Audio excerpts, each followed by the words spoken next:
this is very annoying dahil masakit tanggapin ang katotohanan na meron tayong isang bagong dating na representative sa Congress na napakagaling, cum laude daw to at kaya lamang ay pinagpapatayan ng microphone.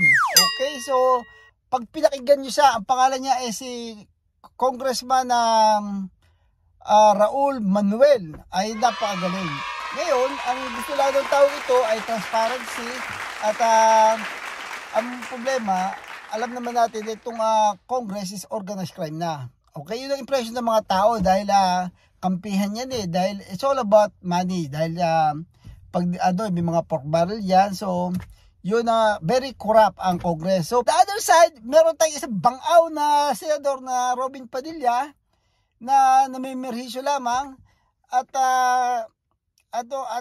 sabi naman niya na pinaglilingkuran niya ay ang kanyang poon na si Rodrigo Duterte. Okay?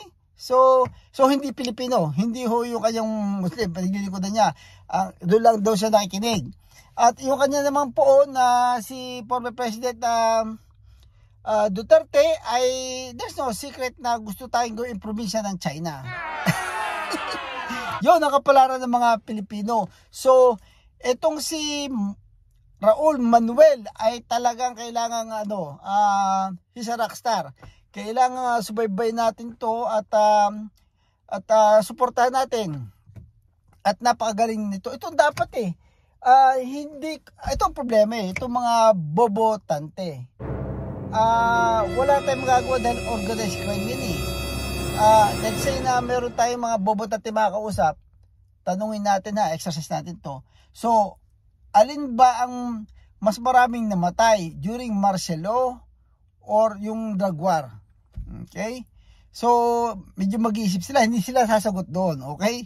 So, parang ganoon din Or either na, second question, alin ang mas binaon tayo sa utang? Itong, yung former Marcos o itong nakaraang Duterte?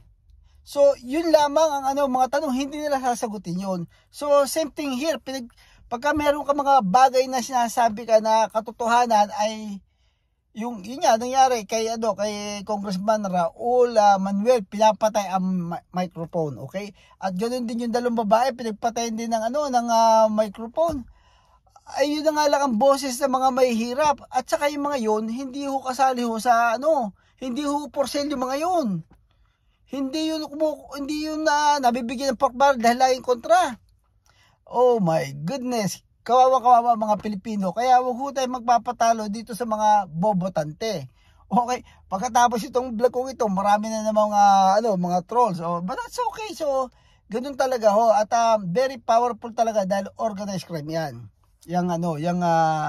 Itong unitives. Yun ang problema.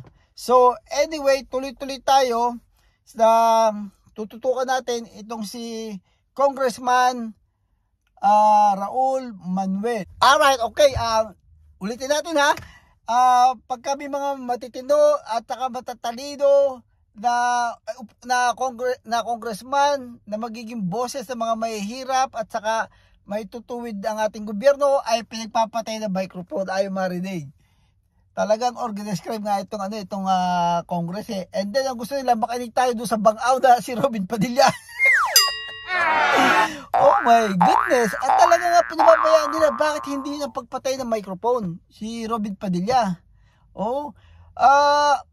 Mabuti pa ganito, mag-rally tayo, pakiusapan natin yung asawa ni Robin Padilla na sabihin yung asawa niya na paalalahanan, huy, ikaw ay ex-convict ka, huwag kang ganyan. Tingnan yan, once again. Yung isa ay nag-aral ng mahusay ang background, cum laude, pinagpapatay ng microphone. Ito, ex-convict na dating born again, kaya lang BURN, nagbato daw siya, nagbabaytamis ko nung araw, ay siyang pinapakinggan natin, parang chicken without the head, ang sabi ng mga tao doon sa pinapayagan nila. Bakit hindi nila pinipigilan to? Bakit hindi pinapatay ang microphone dito sa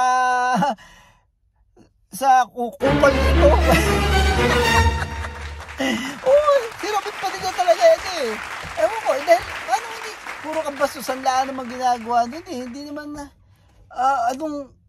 perhisyo lang ang dudulot ni Robin Padilla, kalituhan lamang. So, talaga nakakagalit talaga si Robin Padilla. Alright, I'm in the mission. Okay, at saka I feel like I'm obligate na kailangan ipaalam ko sa mga kababayan natin kung ano talaga ang nangyayari. Yung masakit ho yung yung pagsasalita natin na bobotante. Actually, maliit ho lang na percentage yan. Ang katotohanan ho niyan ay it's an organized crime. Okay? From the very beginning, magbibigay sila ng mga false survey. And then, yun na ang kanilang plano. So, yan ay co-coordinate ng mga trolls at saka ng mga bedang vlogger. Okay? Kahit pa, kung napapansin nyo, meron dito mga vlogger na talaga mga 80,000, 90,000.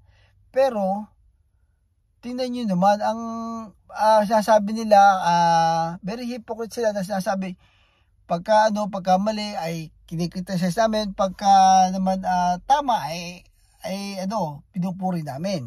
Okay? May mga ganun pa sila mga pahipokrite.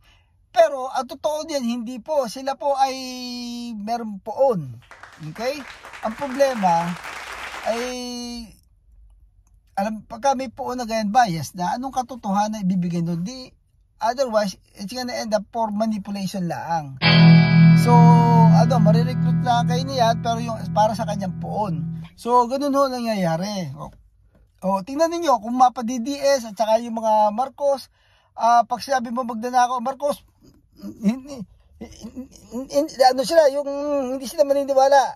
Kahit na anong sabihin, kahit na talaga nakulong na at saka nakilala na sa buong mundo, talagang gara pa lang hindi nagbabayad ng buwis, ganyan, ay wala ho tayong magagawa. Kahit pa sabihin mo mamamatay tao to, ang daming mga sinaktang mga tao at ito'y makapili, ay magtatakip tenga lang ang mga actually yung mga dahil na sila na brainwash na eh. So kaya naman meron mga may mga tao na napuprostrate na katulad natin at pilit natin na pinapaalam ang katotohanan sa mga kababayan natin. Nabuksan niyo ang isipan ninyo. Ganito na ang nangyayari, okay? Wala ho kayong pagpabor sa may hirap, hindi ho kayo papakinggan. Pagpapatayin kayo ng mga microphone. Okay? Pwede kayong makinig, pero si Robin Padilla papakinggan nyo. Yun ang kapalaran ng mga Pilipino. So talagang nakakagalit. Oo.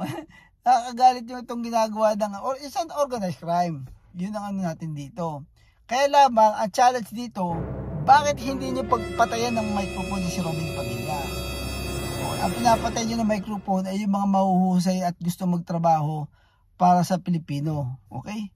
So, actually yung mga ibinoto, hindi kasi ito pa isang bagay. Yung mga ibinoto, hindi ka nakakasiguro na ngayon na talagang ayun ang nanalo sa eleksyon eh. Yun pa ang isang problema dahil sindigato na ngayon ng eleksyon dahil it's business. Ang Congress daw is a business.